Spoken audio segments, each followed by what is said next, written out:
ഓം നമോ ഭഗവതേ വാസുദേവായ. അംബരീഷന് ഏകാദശി നാളിൽ വ്രതമെടുത്ത് ദ്വാദശിക്ക് പാരണ വീട്ടേണ്ട സമയത്ത് ദുർവാസാവ് വന്നു ചേർന്ന് ഇനി അടുത്തത് കേട്ടുകൊള്ളുക എന്തൊക്കെയാണ് അവിടെ നടക്കുന്നതെന്ന്. അംബസാ കേവലേനാഥ കരിഷ്യേ വ്രതാ പാരണം പ്രാഹുർഭക്ഷണം വിപ്രാ യശിതം നാശിതം ചെയ്തത്. അവിടെ പണ്ഡിതശ്രേഷ്ഠരായിരിക്കുന്ന ബ്രാഹ്മണരോട് ആലോചിച്ചു, എന്ത് കർത്തവ്യമാണ് നിശ്ചയിച്ചിരിക്കുന്നത് ചോദിച്ചു. അപ്പോൾ അവർ പറഞ്ഞു, ഭക്ഷണം കഴിക്കുന്നേക്കാളും നല്ലത് ശ്രുതിയിലും വേദത്തിലുമൊക്കെ പറഞ്ഞിരിക്കുന്ന മന്ത്രത്തിൻ്റെ അനുസാരത്താൽ ശുദ്ധജലം കൊണ്ട് വ്രതസമാപ്തി വരുത്തുന്നത് ഉത്തമമാണ്.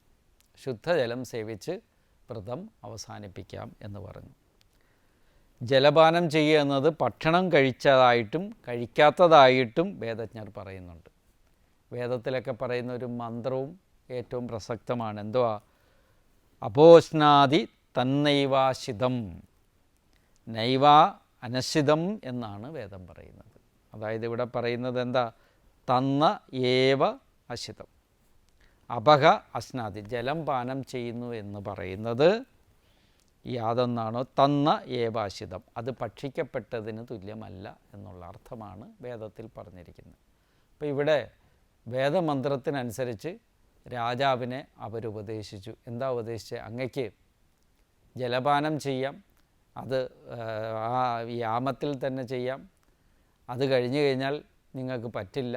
അപ്പോൾ അതുകൊണ്ട് ജലപാനം ചെയ്യുന്നത് ദോഷമല്ല. ഭക്ഷണം കഴിച്ചോന്ന് ചോദിച്ചാൽ കഴിച്ചു, ഇല്ലയെന്ന് ചോദിച്ചാൽ ഇല്ല എന്നുള്ളത് കൊണ്ട് പാരണ വീട്ടിയതിന് തുല്യമായി തീരുകയും ചെയ്യും എന്ന് പറഞ്ഞു.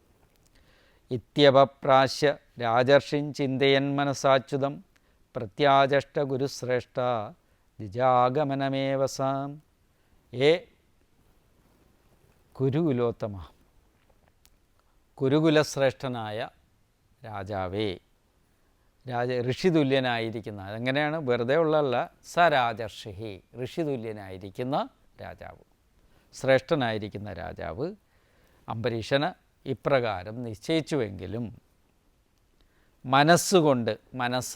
മനസ്സുകൊണ്ട് എന്തു ചെയ്തു? അച്യുതം ശ്രീനാരായണനെ ചിന്തയൻ, ധ്യാനിക്കുന്നവനായിട്ട്, ചിന്തിക്കുന്നവനായിട്ട്, ഭഗവാനെ ഞാൻ ചെയ്യാൻ പോകുന്നതിൽ അപരാധമൊന്നും ഉണ്ടാകരുതേ എന്ന് വിചാരം ചെയ്യുന്നവനായിട്ട് അപഹപ്രാശ്യ, ജലപാനം ചെയ്തിട്ട്. ധർമ്മത്തിൻ്റെ സൂക്ഷ്മം ധരിച്ചിരിക്കുന്നവനാണ് ആര്? രാജർഷി. ഇന്ദ്രിയങ്ങളെയെല്ലാം യഥോചിതം നിയന്ത്രിച്ചവനാണ് രാജർഷി. അങ്ങനെയുള്ള രാജാവ് എന്ത് ചെയ്ത്? ധർമ്മത്തിൻ്റെ സൂക്ഷ്മത്തെ ഗ്രഹിച്ചിരിക്കുന്ന രാജാവ് യഥോചിതം ഇവരുടെ ഉപദേശം കേട്ടിട്ട് അപഹപ്രാശ്യ, ജലപാനം ചെയ്തിട്ട് ദ്വിജാഗമനമേവ, ബ്രാഹ്മണൻ്റെ ആഗമനത്തെ തന്നെ പ്രത്യാചക്ഷ, അതായത് ദുർവാസാവ് മഹർഷിയുടെ ആഗമനത്തെ പ്രതീക്ഷിച്ചുകൊണ്ട് ഇരുന്നു എന്നർത്ഥം.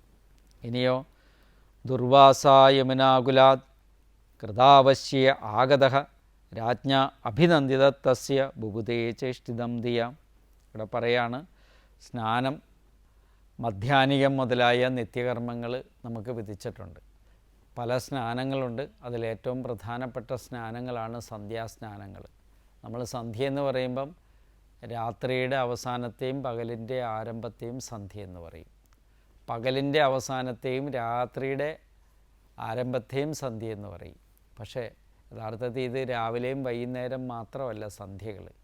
മധ്യാഹ്ന സന്ധ്യ എന്നും പറഞ്ഞൊരു സന്ധ്യ കൂടിയുണ്ട്. അങ്ങനെ സ്നാനം, മധ്യാഹ്നികം മുതലായ നിത്യകർമ്മങ്ങൾ അനുഷ്ഠിച്ച ശേഷം ദുർവാസാവ് മഹർഷി യമുനാ തീരത്തു നിന്ന് മടങ്ങി വന്നെന്നാണ് ഈ ശ്ലോകത്തിൽ പറയുന്നത്. പിന്നെയോ മടങ്ങി വന്നിട്ട് രാജാവ് സാദരം ഈ മഹർഷിയെ കണ്ടപാടെ തന്നെ നമസ്കരിച്ചു, വീണ്ടും നമസ്കരിച്ചു. മഹർഷി സന്തോഷിച്ചില്ല. മഹർഷി കയറി വന്നപ്പോൾ തന്നെ മഹർഷിയെ നമസ്കരിച്ച് യഥോചിതം. അത് കണ്ടിട്ടും മഹർഷി സന്തോഷിച്ചില്ലെന്നാണ് ഇവിടെ പറയുന്നത്. എന്താ കാരണം? നിർമ്മലമായിരിക്കുന്ന അദ്ദേഹത്തിൻ്റെ ബുദ്ധിവൃത്തി കൊണ്ട് രാജാവിൻ്റെ പ്രവൃത്തിയെ, ജലപാനരൂപമായ പാരണയെ മനസ്സിലാക്കി എന്നാണ് ഇതിൽ പറയുന്നത്. പിന്നെയോ മന്യുനാ പ്രജലൽഗാത്രോ ഭ്രുകുടീകുടിലാനന ബുഭുക്ഷിതശ്ച സുതരാം കൃതാഞ്ജലിം അഭാഷത. ഇവിടെ പറയുകയാണ്, ഏറ്റവും വിശപ്പുള്ളവനാണ് എന്ന് പറഞ്ഞാൽ സുതരാം ബുഭുക്ഷിത എന്നാണ് പറഞ്ഞിരിക്കുന്നത്. ഏറ്റവും അത്യന്ത വിശപ്പുള്ളവനാണ്, ഒന്നും കഴിച്ചിട്ടേ ഇല്ല ഇന്നലെ ഒന്നും. മഞ്ഞുന കോപത്താൽ പ്രജൽഗാത്ര, പ്രജലിക്കുന്നവനാണ് എന്ന് പറഞ്ഞു കഴിഞ്ഞാൽ കോപത്താൽ മഹർഷിയുടെ ശരീരം ഇങ്ങനെ സർവാംഗം പ്രജലിക്കുന്ന, വിറച്ചുകൊണ്ടിരിക്കുക എന്നർത്ഥം. നമുക്ക് കോപം വരുമ്പം ഉണ്ടാകുന്ന ഏറ്റവും വലിയ ഇതെന്താണ്? ശരീരം മൊത്തം ഒന്ന് വിറപ്പിക്കുക എന്നുള്ളതാണ്. അത് നമ്മളല്ല വിറപ്പിക്കുന്നത്, പിന്നെന്താ? മനസ്സ് കോപാവിഷ്ടമായി തീരുമ്പോൾ തനിയെ ശരീരം അതിനനുസരിച്ച് പ്രതികരിക്കുന്നതാണ് വിറയൽ. ഇങ്ങനെ ശരീരത്തോടു കൂടിയവനും ഭ്രൂകുടി കുടിലാനന, ഭ്രൂകുടിലങ്ങളിൽ കുടിലമായ മുഖത്തോടു കൂടിയൻ. പുരികങ്ങൾ, കുടിലങ്ങളെന്ന പുരികങ്ങളാണ്. ഈ പുരികങ്ങൾ ചലനങ്ങളായിരിക്കുന്ന മുഖം ഭയങ്കരമായി ഭവിക്കും. കോപം വരുമ്പോഴത്തേക്ക് നമ്മുടെ പുരികങ്ങൾ ചലിക്കും. അതിനനുസരിച്ച് ആ മുഖത്തോട് നോക്കുമ്പോൾ തന്നെ നമുക്ക് ഭയം വരുന്ന രീതിയിലേക്ക് അത് മാറിത്തീരും. ഇങ്ങനെ മുഖത്തോടു കൂടിയവനും കൃതാഞ്ജലിയും, അഞ്ജലി ചെയ്ത് നിൽക്കുന്ന രാജാവിനോട് അഭാഷത. ആര് പറഞ്ഞു? ദുർവാസാവ് പറഞ്ഞു. ഇങ്ങനെ എല്ലാം കൊണ്ടും വിറപ്പിച്ച് നിൽക്കുന്നവനായിരിക്കുന്ന ദുർവാസാവിനെ നോക്കിക്കൊണ്ട് അഞ്ജലി കൂപ്പിക്കൊണ്ട് രാജാവ് പറയുകയാണ്. എന്താ പറയുന്നതെന്ന് ചോദിച്ചു കഴിഞ്ഞാൽ, ഞാൻ അങ്ങ് വരുന്നതിന് മുമ്പ് ജലപാനം ചെയ്തു കഴിഞ്ഞു, അതിഥിയെ നിന്ദിച്ചു കഴിഞ്ഞു നീ എന്നുള്ള അർത്ഥത്തിൽ ദുർവാസാവ് രാജാവിനോട് പറയുന്ന കാര്യമാണ് ഇനിയത്തെ ശ്ലോകങ്ങളിലൂടെ തന്നെ നമ്മുടെ മുമ്പിൽ ഭാഗവതം അവതരിപ്പിക്കുന്നത്. അപ്പോൾ ഒന്ന് ആലോചിച്ച് നോക്കുക. ദുർവാസാവ് തപസ്വിയാണ്. അതുകൊണ്ട് തന്നെ അന്തരിന്ദ്രിയം കൊണ്ട് ഗ്രഹിച്ചു കഴിഞ്ഞു രാജാവ് പാരണ വീട്ടി എന്നുള്ളത്. അതുകൊണ്ട് തന്നെ കോപാവിഷ്ടനായി പരിണമിക്കുകയും ചെയ്തു.